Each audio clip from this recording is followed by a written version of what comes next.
Hello बच्चों, कैसे हो आप। कल हमने जो लेक्चर किया था उसके अंदर हमने किया था लास्ट में elastic collision in two dimension और ब्लैक कोलिजन, उसकी इक्वेशंस तक हमने कर लिया था। उससे रिलेटेड एक क्वेश्चन मान लो, उसके स्पेशल केसेस का केस मान लो। आज हम उसको डिस्कस करेंगे। उसके बाद हम इन इलास्टिक कोलिजन पे भी आएंगे। तो बेटा सबसे पहला काम हम अब करने लग रहे हैं। कल की कुछ इक्वेशंस जो हमने लास्ट में किया था उसको थोड़ा हम आपको रिकैप करके उन कंक्लूजन पे निकल आते हैं। Elastic collision in two dimension और ऑब्लिक कोलिजन इसी का दूसरा नाम है। हमने एक बॉडी M1 को माना था, U1 की स्पीड से आ रही थी, M2 दूसरी जो रेस्ट में है U2 को 0 मान लिया था। दोनों कोलाइड करते हैं, इस तरीके से कोलाइड करते हैं। कोलिजन के बाद दोनों किसी एंगल पे जाते हैं एक दूसरे के साथ। इसी तरह के कोलिजन को क्या नाम देते हैं हम? टू डायमेंशनल कोलिजन या ऑब्लिक कोलिजन का नाम देते हैं बेटा। तो अब यहां से ये M1 जो है V1 की स्पीड से θ1 एंगल पे गई थी, याद होगा कल आपको बताया था। M2 जो है वो फाई एंगल के साथ जो इंसिडेंट पहले वाली दो डायरेक्शन थी उसके साथ फाई एंगल पे V2 की स्पीड से गई थी। तो इसका मोमेंटम इस साइड में M1 V1 हो जाएगा, इसका इस डायरेक्शन में M2 V2 हो जाएगा।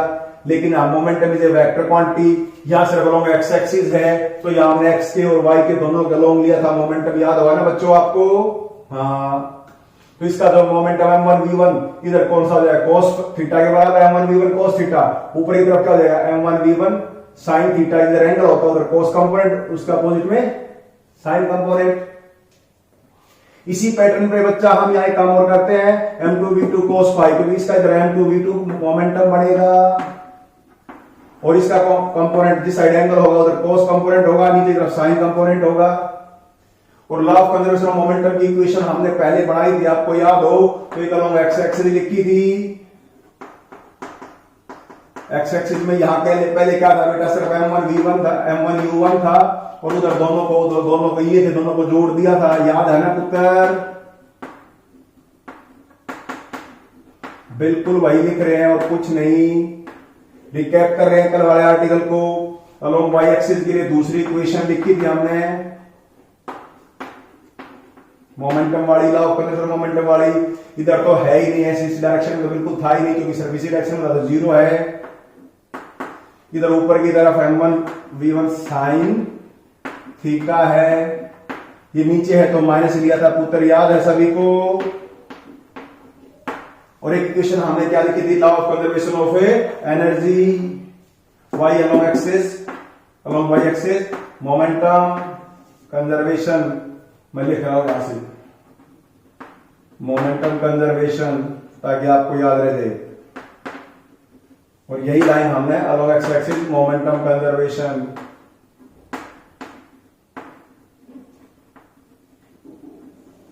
दिक्कत ना आए आपको।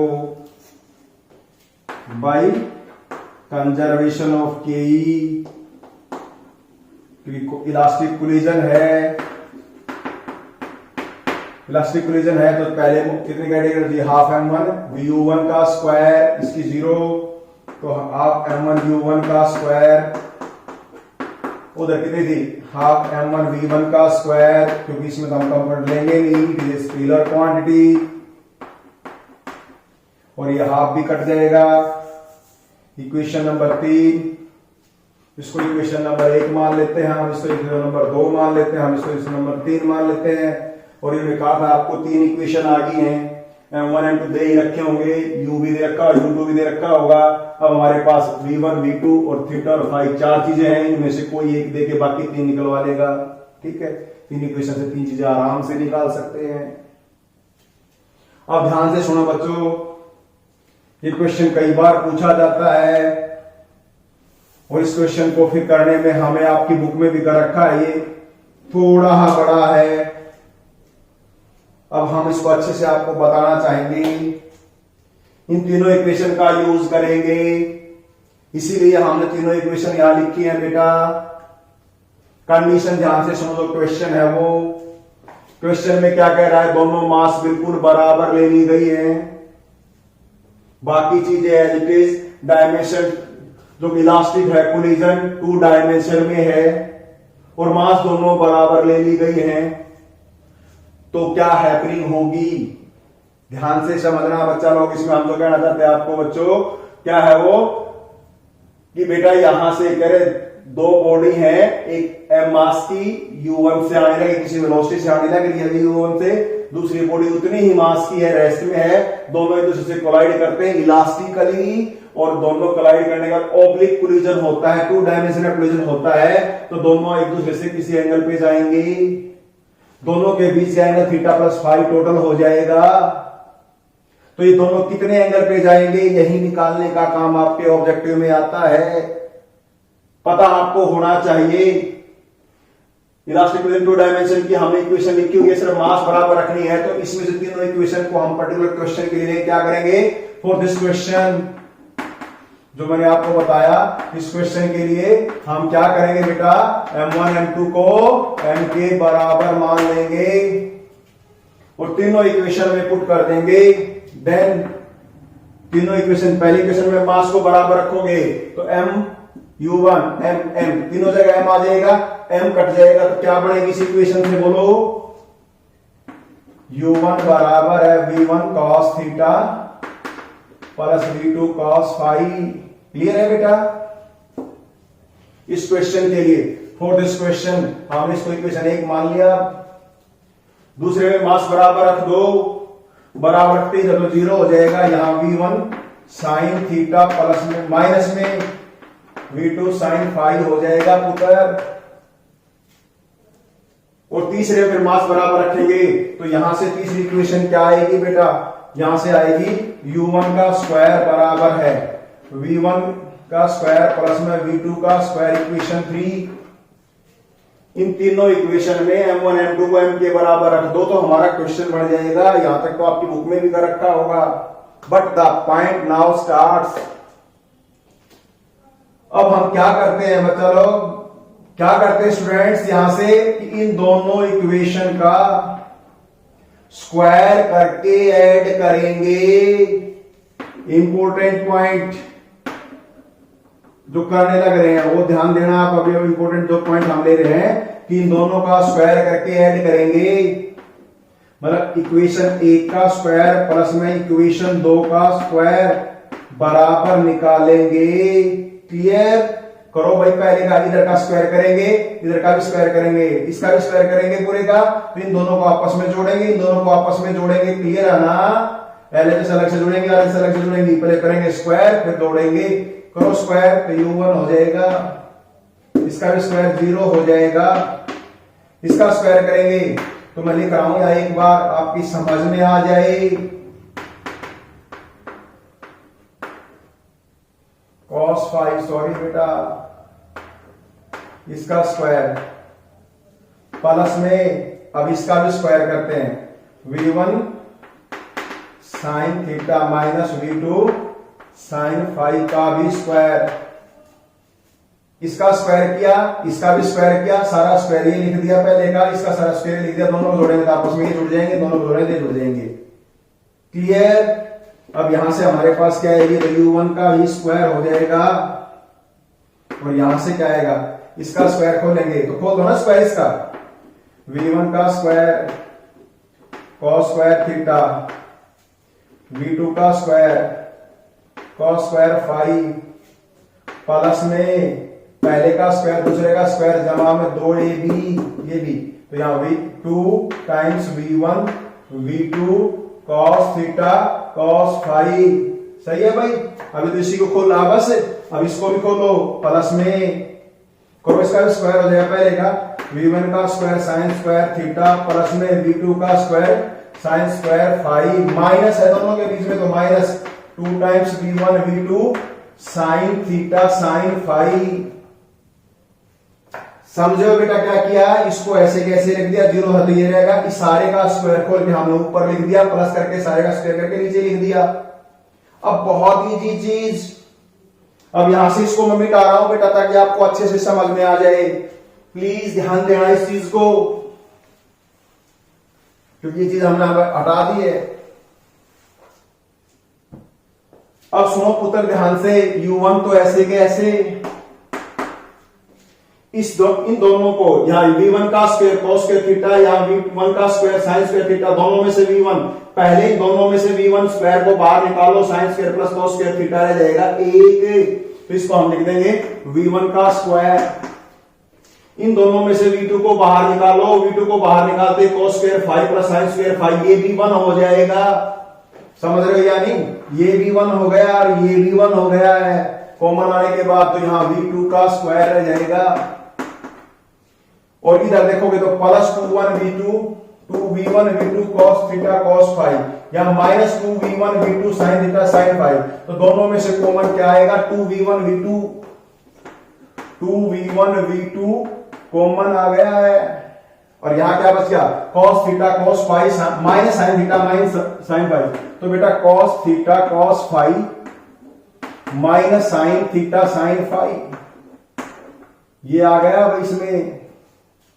और यही इसका इंपॉर्टेंट पॉइंट था भी, u1 का स्क्वायर बराबर है v1 का स्क्वायर प्लस में v2 का स्क्वायर प्लस में 2v1 v2। इस ब्रैकेट को ध्यान से देखो, मैथ का फार्मूला है cos a cos b minus sin a sin b cos a minus b, तो cos a की जगह थीटा, b की जगह फाई है। बस कट गया क्लेश, यहां से सब कुछ खत्म। इक्वेशन नंबर 4 ले ली। इक्वेशन नंबर 3 में v1 v2 का स्क्वायर, v1 का स्क्वायर प्लस v2 का स्क्वायर, यहां से अगर देखोगे तो इन दोनों का स्क्वायर किसके बराबर है? u1 के स्क्वायर, तो इसको u1 का स्क्वायर लिख देंगे या नहीं? इसको u1 का स्क्वायर लिख दो, 3 इक्वेशन का यूजिंग 3 2u1 u2, और यहां लिख देंगे cos थीटा माइनस 5। अब ये भी कट जाएगा, तो 0 बराबर है 2v1 v2 cos theta minus 5। अब यहां से 3 मल्टीप्लाई कर रखें, मतलब v1 0 नहीं हो सकता, टक्कर लगने के बाद उसकी वेलोसिटी होगी, v2 भी 0 नहीं हो सकता, 2 0 कभी हुआ ही नहीं, ना तो मैथ फेल हो जाएगा। कहने का मतलब कुल मिला के यहां से हम क्या कह सकते हैं? cos थीटा माइनस 5 जो है वो 0 हो गया है। और cos 0 कब होता है बेटा? जब एंगल cos के अंदर 90 डिग्री हो, तो थीटा माइनस 5 बराबर है π/2 90 डिग्री। बात समझ में आई या नहीं? अब सुनो ध्यान से, एक बॉडी आ रही है m मास की किसी स्पीड से, दूसरी बॉडी जो है वो रखी हुई है रेस्ट में, सेम मास की है, दोनों टकराते हैं, इलास्टिक कोलिजन होता है, 2 डायमेंशन में होता है, ध्यान रखना 2 डायमेंशन में होता है, तो दोनों बॉडी एक दूसरे के साथ, ये माइनस था तो प्लस लेंगे बेटा, यहां cos theta plus cos 5 minus cos में बीच में माइनस होता तो प्लस आता है, तो हर जगह प्लस आएगा बेटा, ध्यान रखना ये, ठीक है। अब ध्यान से सुनो, जो यहां मैंने जल्दबाजी में आपको cos a cos b minus sin b cos a plus b होता है, तो प्लस आएगा ये, ठीक है। और यहां से हमारी वैल्यू क्या आई? π/2। तो अभी जो मैं कंडीशन निकाला थीटा प्लस 5 π/2 आ गया। ये पहली बॉडी आई u की स्पीड से, दूसरी रेस्ट में, कितनी ही मास की, दोनों टकराए इलास्टिकली और दोनों बाद में 2 डायमेंशन में चले गए। तो अगर 2 डायमेंशन कोलिजन होता है तो एक दूसरे का साथ थीटा प्लस 5 क्या होगा? 90, तो एक दूसरे के परपेंडिकुलर जाएंगे। ये क्वेश्चन जरूर आता है। फिर से देखो, ये बॉडी आई, छोटी मैं बढ़ा रहा हूं यहां से, ये रेस्ट में है, टक्कर लगी, टक्कर लगने के बाद एक इधर गई, तो इसके साथ अगर सेम मास की है तो ये 90 डिग्री के एंगल के साथ जाएगी, ये m2 मास की, सॉरी मास बराबर है, ए बॉडी है, ये बी बॉडी है, मास बराबर दोनों, ए बी एम मास के दोनों। टाइम बस एक ध्यान रखना है, कोलिजन इलास्टिक होना चाहिए और 2 डायमेंशनल होना चाहिए। कंक्लूजन क्या आएगा बेटा? सेम मास की बॉडी पहली कंडीशन, पहली बॉडी जो है वो वेलोसिटी से, दूसरी रेस्ट में हो दूसरी कंडीशन, कोलिजन इलास्टिक हो तीसरी कंडीशन, और 2 डायमेंशन में हो चौथी कंडीशन। तो टक्कर लगने के बाद, क्लाइड होने के बाद एक दूसरे 90 डिग्री पे जाएंगे, ये आपने याद रखना है। प्रूव करने के लिए कहीं तो ऐसे आप प्रूव कर सकते हो। क्लियर है बेटा? ये चीज ध्यान रखनी है आपने, ठीक है। तो इसको करके देखना, आपकी किताब में कैसे कर रखा है। द मोस्ट इंपोर्टेंट पॉइंट क्या है बेटा? यहां से मोस्ट इंपोर्टेंट पॉइंट ये था कि उस इक्वेशन में जब हमने 3 इक्वेशन बढ़ाई तो पहले दूसरे का स्क्वायर करके ऐड करना, this is the most important step. Important step ये था, करके देखना आप इसको, प्लीज प्लीज प्लीज करना इसको। और ये फार्मूला आपका कोस a cos b minus sine a sine B, cos a plus B होता है, मैंने शुरुआत में माइनस बोल दिया था, सॉरी बेटा गलती से, क्योंकि जल्दबाजी में हो जाती है ऐसे मिस्टेक। कोस में बीच में माइनस है तो प्लस आएगा, और साइन में जैसा वैसा ही आएगा, तो cos a cos b minus sine a sine b, this is cos a plus b, cos a cos b plus sine a sine b का कोस ए माइनस बी होता है, तो ये याद रखना आप, ठीक है बेटा। इसके लिए मैं दोबारा कहने लग रहा हूं, आप दोबारा से इस चीज का ध्यान रखना, ठीक है बेटा। मिटा दें इसको, सही है, नोट कर लोगे, कोई दिक्कत नहीं आनी।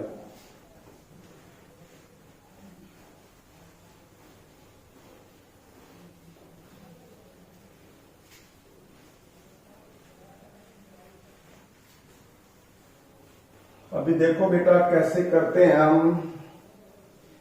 अब हमारा in elastic collision in one dimension, और उसमें सिर्फ एक काम का ध्यान रखना है, इन इलास्टिक कोलिजन है पुत्र, तो ये मानो कि हमारे पास law of conservation of kinetic energy available नहीं होगा, हम उसको नहीं लगा पाएंगे, ठीक है। तो इन इलास्टिक कोलिजन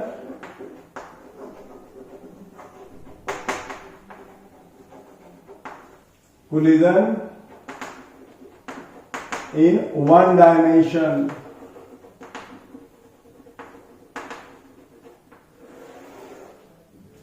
बेटा जैसा किताबों में दे रखा है हम उसे थोड़ा चेंज कर लेते हैं और परफेक्टली इलास्टिक कोलिजन को भी साथ में ले लेते हैं।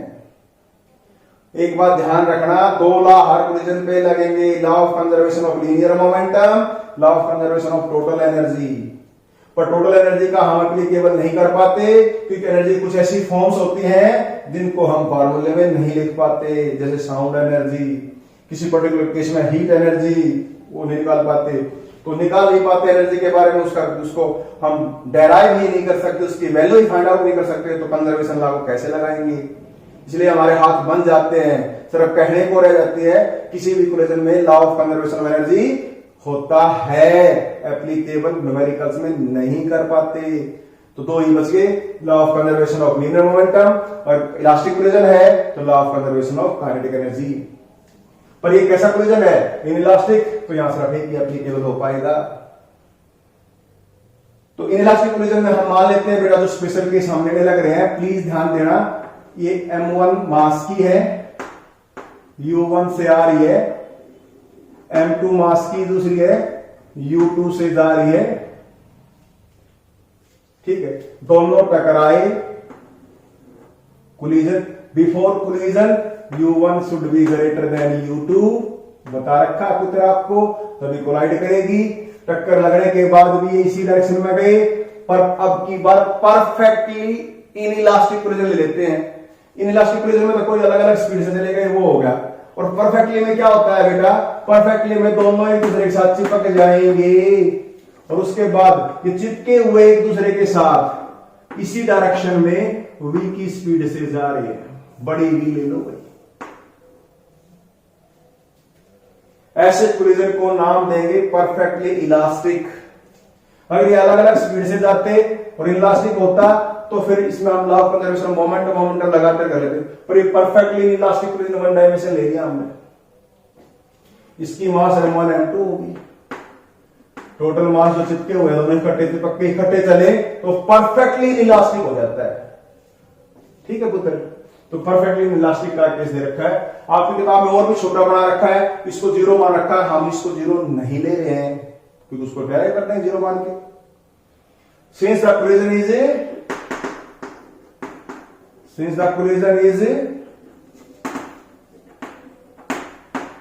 inelastic in nature, perfectly inelastic,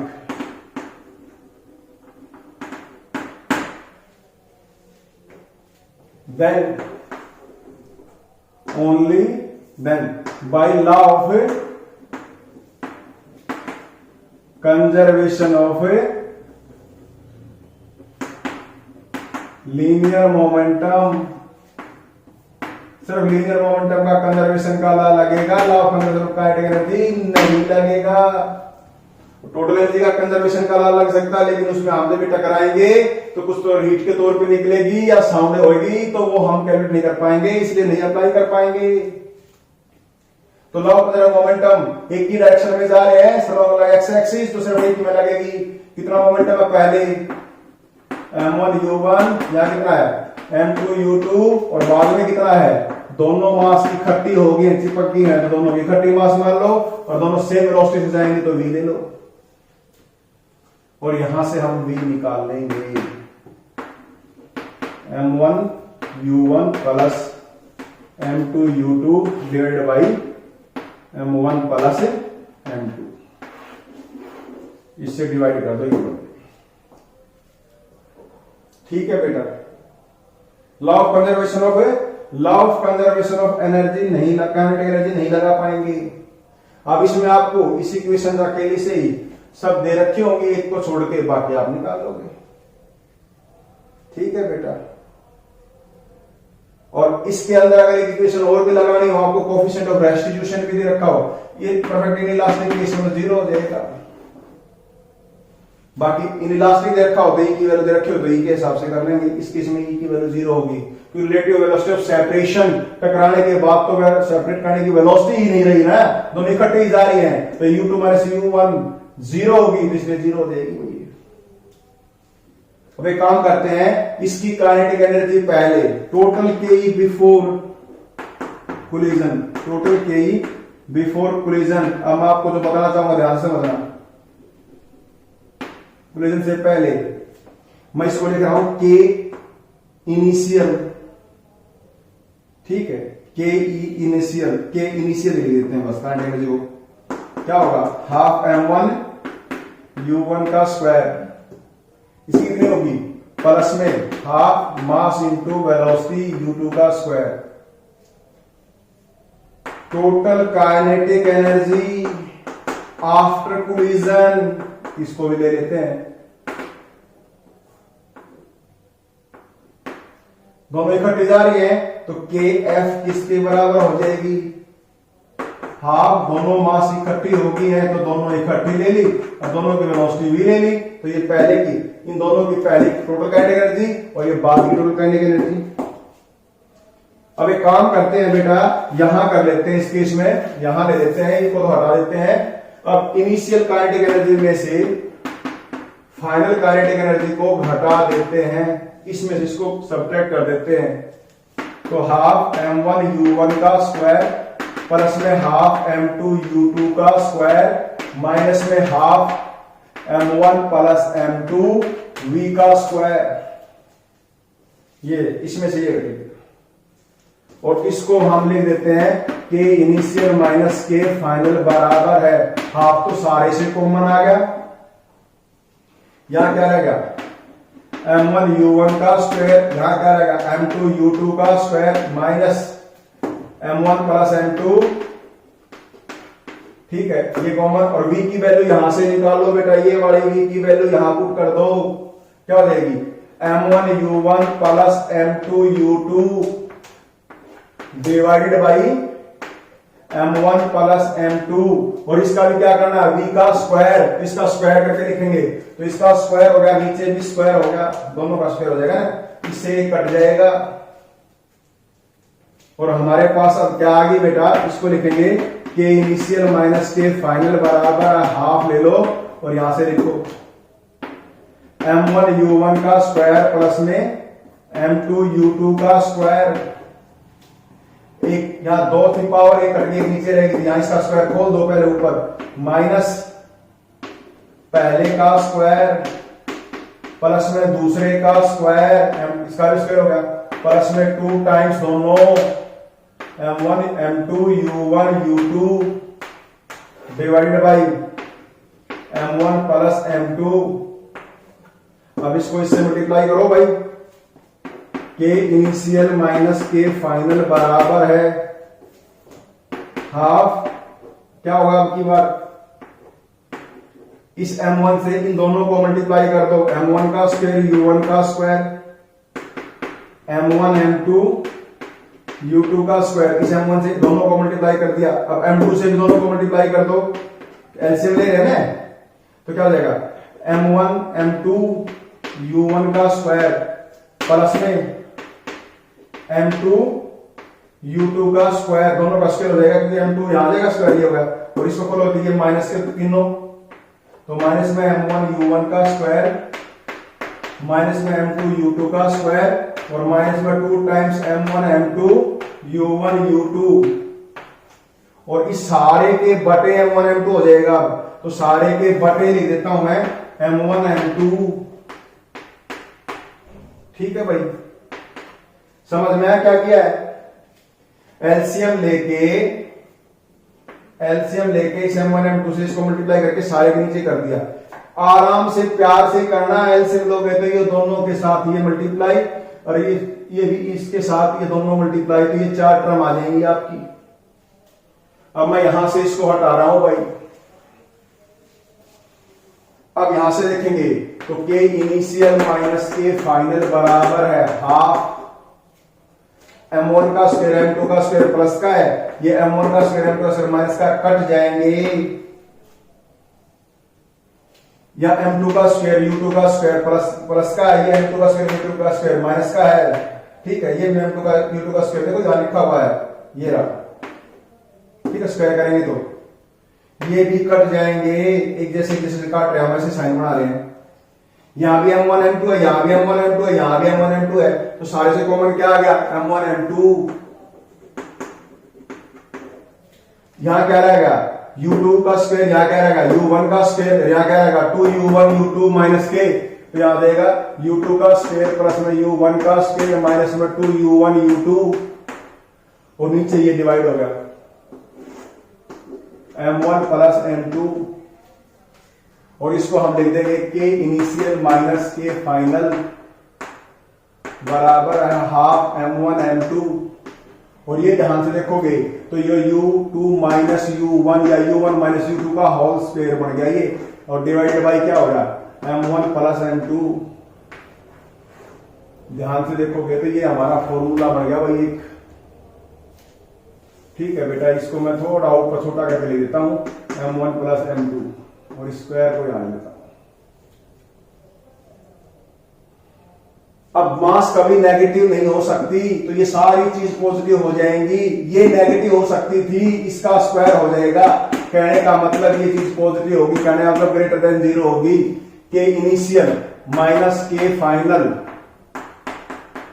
greater than 0, मतलब के इनिशियल इज ग्रेटर देन के फाइनल, मतलब जो पहले काइनेटिक एनर्जी थी वो ज्यादा थी, बाद में वो कम है, तो loss of kinetic energy, loss of के कांस्टेंट नहीं रहेगी, लॉस होता है इलास्टिक कोलिजन में। और फार्मूला लिखना पड़ा, कितनी काइनेटिक एनर्जी लॉस हुई उसका फार्मूला लिखना बड़ा आसान, हाफ दोनों मास की प्रोडक्ट, ऊपर दोनों वेलोसिटी के डिफरेंस का होल स्क्वायर, नीचे दोनों मास का सम। इसको ऐसे याद रखना है।